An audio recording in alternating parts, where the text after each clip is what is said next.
This is Kim Newlove, host of the Pharmacist Voice podcast. Thank you for joining me for episode 106. If you're new to the show, welcome.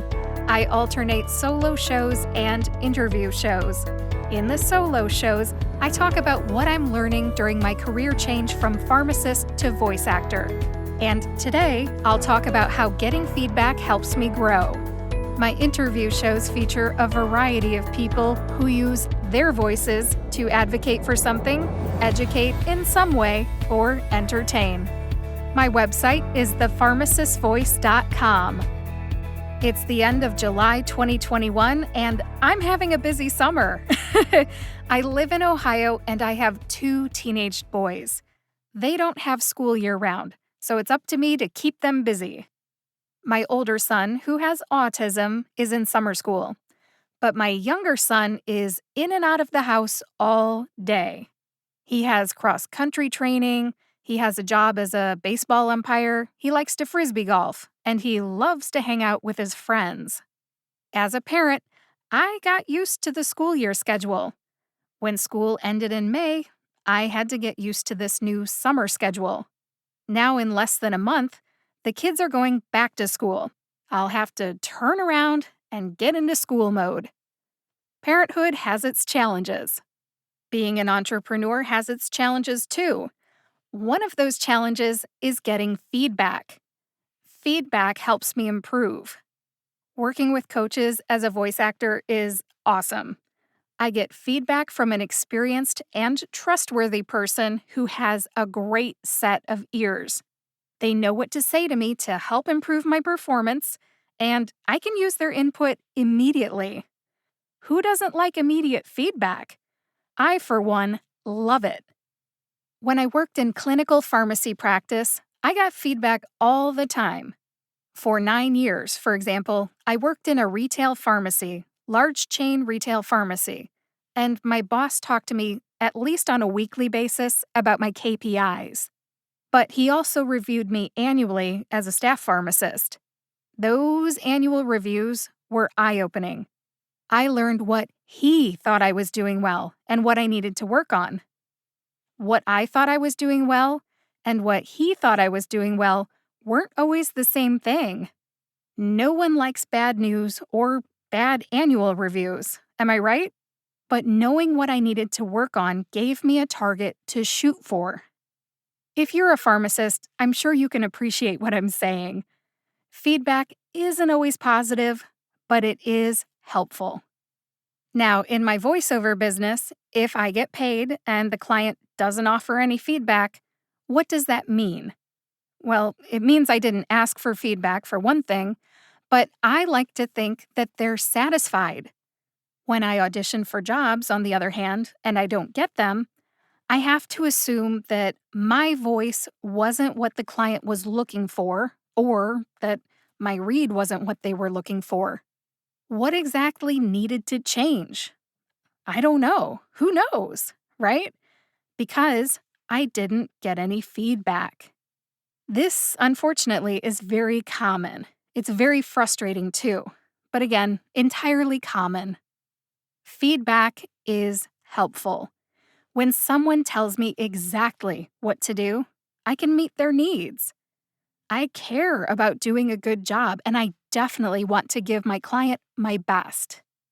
It's not that I'm unsure of myself. It's just a fact that if I don't know there's something wrong, I can't fix it. As a podcaster, I can't see my blind spots, but I want to know if I have some and what they are. I would definitely like feedback from listeners, so this is a perfect time to tell you about my listener survey. There's a link to a Google form in the show notes. I would like to know, who are you? What's your background? Are you a pharmacist? Are you a student? Are you a voice actor? Are you something else? What's your favorite thing about the podcast? What's your least favorite thing about the podcast?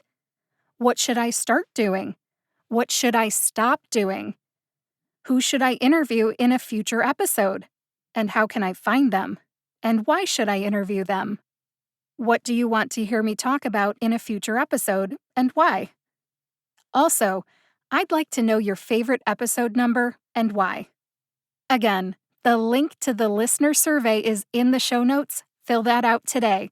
I'm accepting responses through July 31st, 2021. That's right around the corner. I found another way to get feedback about my podcast. I got reviewed on the podcast review show. Dave Jackson and Erik K. Johnson are podcast consultants, and they reviewed the Pharmacist Voice podcast, episodes 84 and 93. 84 is a solo show, 93 is an interview show. What do they do on the podcast review show? They look at things that I'm doing right, so I can do more of that. And they talk about things that don't deliver value to my audience, so I can, minimize that or get rid of it. I'll put a link to both of those episodes and my appearance on the podcast review show in the show notes. I won't share every single point that they made about my podcast, but I'll tell you 10 things that I learned. And by the way, if there are any other podcasters listening to this, there's some great info in here. Number 1, I need to ask my audience to share my podcast with a friend. I seriously was not doing this until around episode 100. I got reviewed on June 15th, 2021. The episode wasn't published until June 30th, I believe, 2021. Right away, I was able to take their feedback and start putting it into episodes right away. It was around episode 100.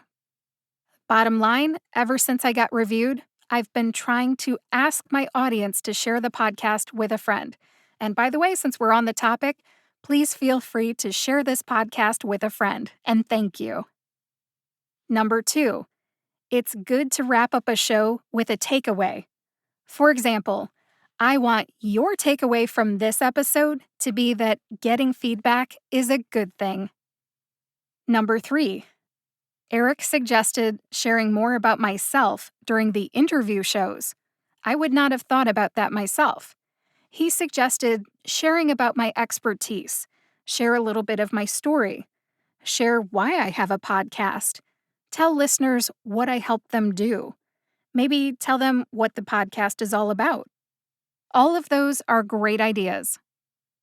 Number 4, I need to read my podcast intros faster and sound less stiff. I don't think it's any secret that I read my intros. I don't like to memorize people's bios. I love my guests, but I only have so much memory space. So I do read my intros for the solo shows and the interview shows. It's not a secret, I'll admit, I do it. The point is, I need to read my podcast intros faster so they maybe sound less stiff. Number 5, during interview shows, I need to avoid asking questions and then offering multiple answers. I've been known to do that sometimes. It needs to stop. But I don't do it all of the time. That's the bright side. I also need to be careful giving guests a bank of questions. Every once in a while, somebody will ask for questions. I need to be careful about not giving guests a bank of questions. I didn't realize that put my guests at risk for reading a scripted answer that's too thought out. When guests have questions ahead of time, apparently their response can become performances, and then they give super rehearsed responses. I don't think I've ever had that when I've given people questions, but apparently it's not a good idea. So I'm going to stop offering that. I'm just looking to have a conversation with a guest. Number 6, I need to be less shy about editing. I usually record an interview and publish probably about 95% of it on the podcast. Erik and Dave told me it's okay to edit an interview. It's important to keep the momentum of the conversation going so that listeners remain engaged. If I don't keep the conversation focused on the reason that the guest is there, I might be wasting the listener's time. I didn't realize that. That's good to know. And on a similar note, number 7, redirecting guests is good for the listeners. I need to politely interrupt guests in order to keep interviews on track. I am from Ohio. We are incredibly polite folks, and I often just let people talk until they're done, and then I don't edit their responses. So, definitely some good feedback. I know a few things that I can work on. Number 8, I need to explain why listeners should go to my website. For example, I need to explain that links to the guest's website, social media channels, and so on are in the show notes. And I need to explain why I want listeners to subscribe. My podcast will get delivered directly to your podcast player every time a new episode comes out if you subscribe. While we're on the topic of my website, Dave and Erik reviewed my website. They said some great things about it, and thank you. Voiceactorwebsites.com created my website, and I gotta admit, it is excellent. Dave and Erik recommended that I talk more about my website on my podcast. Why do I need to talk more about my website? Well, I need to tell people what's on the website so they'll go there and hire me. My medical narration demo is there. A link to my online course is on my website. It's called Pronounce Drug Names Like a Pro. My contact form is there for anyone that wants to hire me. And also, if you click on the podcast button, all the major podcast player links are there. You can click on them, and if that's your favorite one, subscribe. To learn more, visit thepharmacistvoice.com. Number 9. Dave and Erik suggested having a word of the week on my podcast. If you're not aware, I have an online course called Pronounce Drug Names Like a Pro. Why not teach people how to pronounce drug names on my podcast? That makes total sense. The word of the week is a great idea.